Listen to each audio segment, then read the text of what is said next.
Good morning, everyone. Yesterday, when we were driving our children to school, our children saw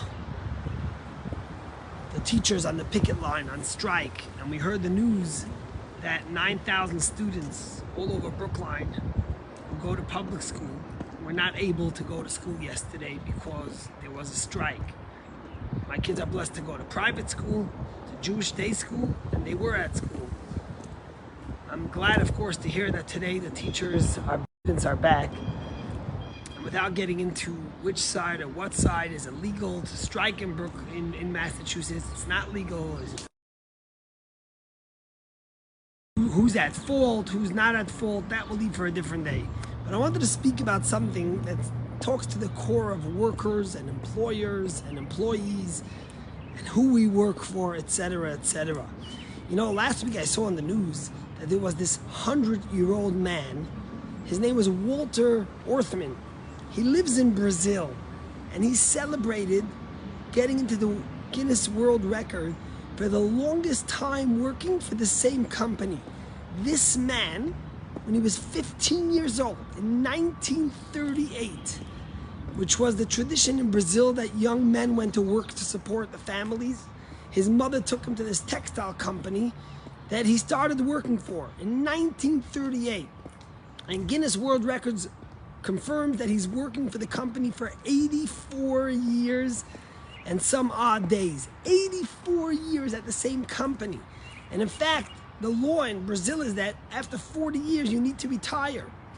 And in 1978, Walter retired, getting his state pension, and the next day he went back to work because he couldn't see himself retiring. He said he couldn't see himself working anywhere else. He loves the work he does, and he took it day by day. Every day, he says, he got up and he knew that he could get up tomorrow and work again is a blessing. And it was remarkable to me because in America, the average time someone works for a company is 4.1 years. That's the average time a person works for the same company.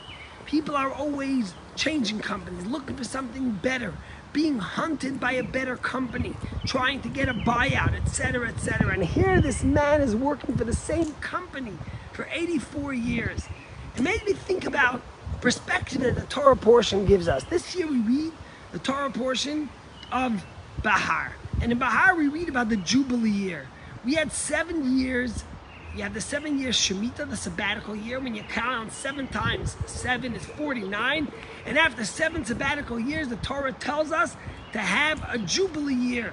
What's a Jubilee year? So we all know when we recall what it says in the Liberty Bell, the Jubilee year, and you should call freedom for all its inhabitants. The Torah tells us that on the 50th year, B'shnas hayovel hazeh tashuvu ish el achuzasei. On the 50th year of the Jubilee year, every worker went back home. Every piece of property went back to its original owner. There was no such a thing that you had someone who worked for you forever. And what does the Torah say? You know why? Ki li b'nei Yisrael avodim. Because an employer has to always remember, as does an employee, that ultimately we are the workers, the employees of God. We're here together to partner to make this world a better place. Just because I work for you doesn't mean that you own me. And just because I pay rent to a building that you own doesn't mean that you don't have to treat me the right way. And therefore the Torah made a Jubilee year, which was to give us perspective. You might own the biggest building. You might have the biggest company. But remember that on the Jubilee year, it all goes back. Because when you live with a perspective that reminds you and that gives you that it reminds you that you ultimately are not the boss, that God's the boss, and that you don't have the right to do whatever you want with your workers, and as an employee you don't have any right you want. It gives us the opportunity to work together, to realize that we're not working one above the other, but together we're working to make this world a better place, to fulfill God's role for each and every one of us to make this world a better place. And that's why when I think about Walter and the fact that he worked for the same company for so long, I wonder if the reason why he was able to do that is because the perspective that maybe the people that he worked for remembered. that they don't own him. He doesn't work for them. Together, they're making this world a better place. And maybe if we had that objective and that perspective on employee-employee relationships in America, then the average wouldn't be 4.1 years in the same company. It may be much longer. And maybe we would have happier employees, happier employers, less strikes.